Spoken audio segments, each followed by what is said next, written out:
مجاہدین پر اللہ کی جو رحمتیں اور تجلیات نازل ہو رہی تھی، فرمایا اللہ کی عزت کی قسم انہی مجاہدین کی طرح جو آج کے لوگ تحفظ ختم نبوت کا کام کر رہے ہیں، ان پر بھی اللہ کی رحمتیں اور تجلیات اسی طرح نازل ہو رہی ہیں۔ فرمایا تعجب نہ کرنا، فرمایا وہ قافلے کا پہلا حصہ تھا، آج کے دور میں ہم اس قافلے کا آخری حصہ ہیں۔ قافلہ ایک ہے، کارواں ایک ہے، فرمایا قافلہ ایک ہے، کارواں ایک ہے، صحابہ اس کا پہلا حصہ ہیں، ہم آج کے دور میں اس کا آخری حصہ ہیں۔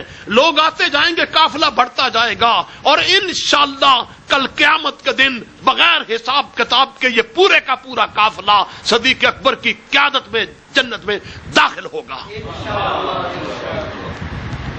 فرمایا لاہور سے ٹرین چلے، 200 ڈبے اگر اس کے ساتھ بندے ہیں، کراچی جانا ہے۔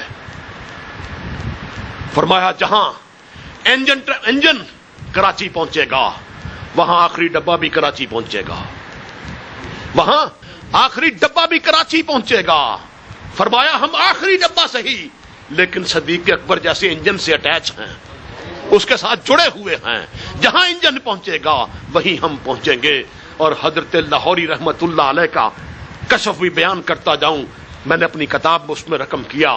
آپ نے فرمایا کہ میں دیکھ رہا ہوں حشر کا میدان ہے، حشر کا میدان ہے، لوگ تڑپ رہے ہیں، حضور الصلاۃ والسلام حوض کوثر پہ تشریف فرما ہے، سید عطا اللہ شاہ بخاری آتے ہیں، نبی علیہ الصلاۃ والسلام آگے بڑھتے ہیں، سینے سے لگاتے ہیں اور کہتے ہیں عطا اللہ شاہ بخاری تو اور تیرے سارے ساتھی ختم نبوت کے سارے رضاکار بغیر حساب کتاب کے جنت میں داخل ہو جاؤ۔ اور ہمارے بڑے ہمارے ساتھ وعدہ کر کے گئے ہیں، ہمارے دوست چودھری غلام نبی صاحب فوت ہو گئے، ساری زندگی سرکار کی عزت و ناموس پہ پہرا دیا۔ کہتے ہیں شاہ جی گجرانوالا آئے، رات کو انہیں اپنے گھر لے آیا، تہجد کا وقت تھا، میں نے دیکھا شاہ جی تہجد پڑھ رہے ہیں، میں جا کے سائیڈ پہ بیٹھ گیا، جو ہی شاہ جی نے سلام پھیرا، میں نے امیر شریعت رحمت اللہ علیہ کے گھٹنے پہ ہاتھ رکھا اور کہا شاہ جی آج میں نے آپ سے ایک ضروری بات کرنی ہے جو برسوں سے میرے دل میں اٹکی ہوئی تھی۔ شاہ جی نے کہا بیٹا کیا بات ہے؟ کہتے ہیں میں نے کہا شاہ جی آپ میرے ساتھ وعدہ کریں کہ آپ میرے بغیر جنت میں نہیں جائیں گے۔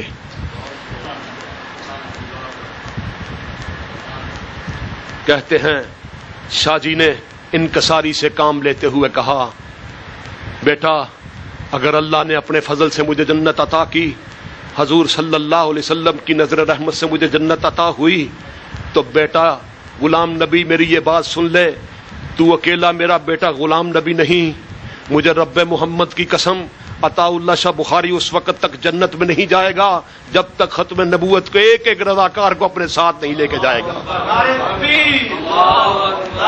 ختم نبوت، مجاہدین ختم نبوت۔ وقت بہت ہو گیا، آپ تھک گئے، آپ سے یہی گزارش ہے جہاں جہاں تک آپ کی بساط ہے، جہاں جہاں تک آپ کی پہنچ ہے، جہاں جہاں تک آپ کی قوت ہے، جہاں تک آپ کے وسائل ہیں، جہاں تک آپ کا اثر و رسوخ ہے، سرور کونین صلی اللہ علیہ وسلم کی عزت و ناموس کا حفاظت کا کام کرو۔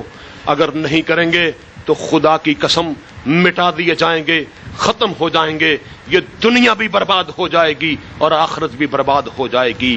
آپ دیکھ لیں جب تک ہم رسول اللہ صلی اللہ علیہ وسلم کی عزت و ناموس کے مسئلے میں غیرت مند تھے، ہماری بہو بیٹیاں ہماری بہنوں کے سروں پہ چادریں تھیں اور برقعے تھے۔ جب ہم حضور کے بارے میں بے غیرت ہوئے تو پھر بے غیرتی کا جواب ہمارے گھر میں آیا۔ پھر جب نبی کے بارے میں بے غیرت ہوئے، جس نبی نے یہ تعلیم دی تھی، حضور علیہ الصلوۃ والسلام نے فرمایا جس کی بیوی پردہ نہیں کرتی وہ دیوس ہے، اور دیوس کا پنجابی ترجمہ دلہ ہے۔ جب ان کے بارے میں سراپا غیرت کے بارے میں ہم نے بے غیرتی کا مظاہرہ کیا تو ہمارے گھر کے اندر بے غیرتی اتری۔ وہ مائیں بہنیں جو کبھی گلی میں نہیں نکلتی تھیں وہ آوارہ گرد ہو گئیں، اور کسی نے روتے ہوئے کہا یا اللہ پہلے برقع تھا وہ گیا، اللہ پھر چادر آئی وہ گئی، اللہ اس کے بعد بڑا دوپٹہ آیا وہ گیا، اللہ اس کے بعد چھوٹا دوپٹہ آیا وہ گیا، اللہ اس کے بعد گلے میں رسی آئی وہ بھی گئی، اور اس پہ آ کے وہ رونے لگا، کہنے لگا اللہ اب تو فضل فرما، اب تو سر سے بال بھی جا رہے ہیں۔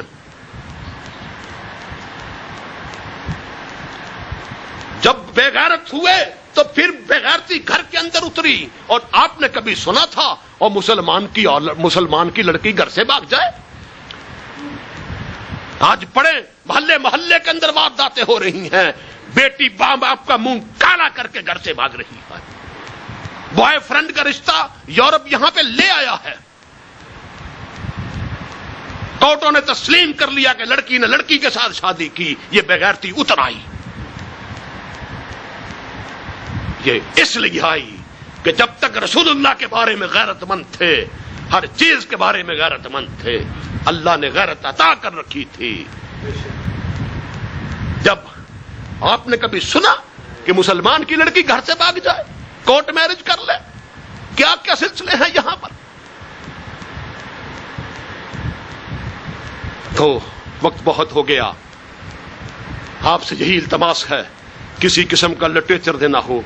الحمدللہ اللہ پاک نے سلسلے میں مجھے 32 کتابیں تصنیف و ترتیب کرنے کی توفیق عطا فرمائی، 100 سے زیادہ رسائل ہیں۔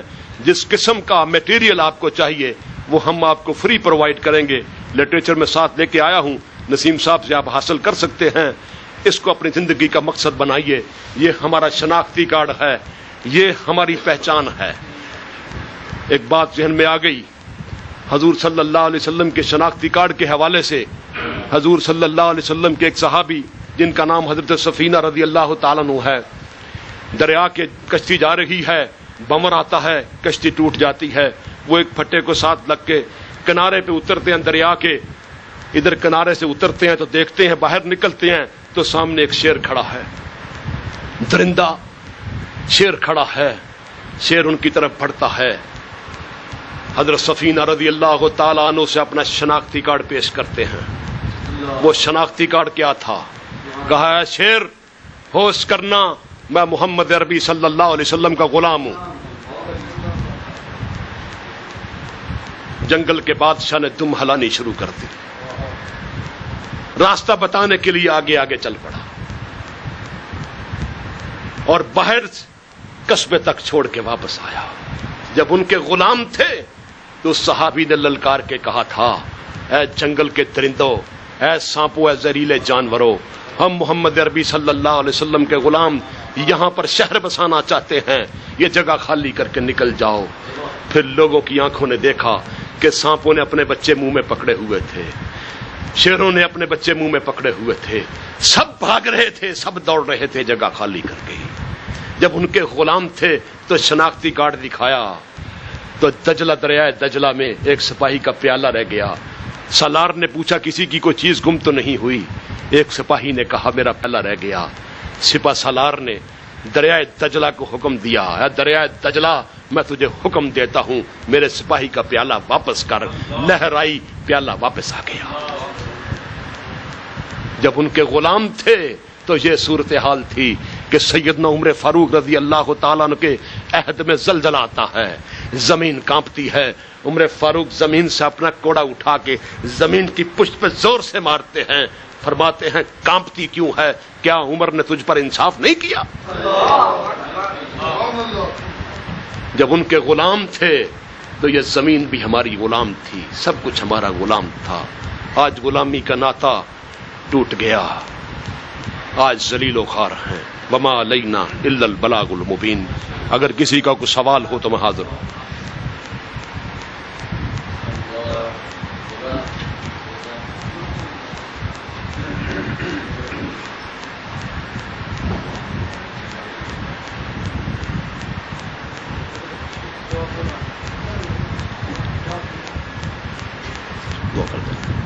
دعا کرا دیں، آپ کرائیں گے، آپ کروائیں حضور، آپ کو جزاک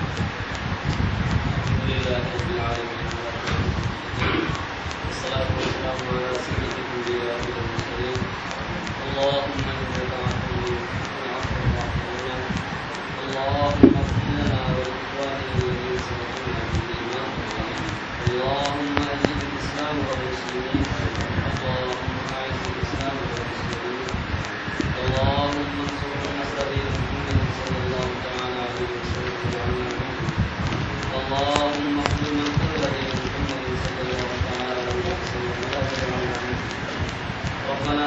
منا إنك أنت السميع العليم وتب علينا إنك أنت التواب الرحيم يا إله العالمين ملك وأنت ما تدري الفضل والكرم في شر الدنيا آمين يا إله العالمين من صدق اسمك في جنة يا إله العالمين اپنے بارگاہ عالیہ میں قبول فرما آمین یا الہ العالمین ہم سب کو اپنے دین کی خدمت کرنے کے لیے قبول فرما یا الہ العالمین ہم سب کو اپنے حبیب صلی اللہ علیہ وسلم کی عزت عظمت اور رسالت اور اپنی عزت کی یاد محفوظ کے لیے قبول فرما آمین یا الہ العالمین ہم سب کو اسلام والی زندگی اور ایمان والی موت نصیب فرما یا الہ العالمین ہم سب کا عالم صلی اللہ علیہ وسلم کی مبارک سنت پر چلنا آسان فرما یا الہ العالمین ہم سب کو اپنی رضا اور اپنے حبیب صلی اللہ علیہ وسلم کی اتباع نصیب فرما یا الہ العالمین ہمیں دنیا میں اسلام کو غلبہ عطا فرما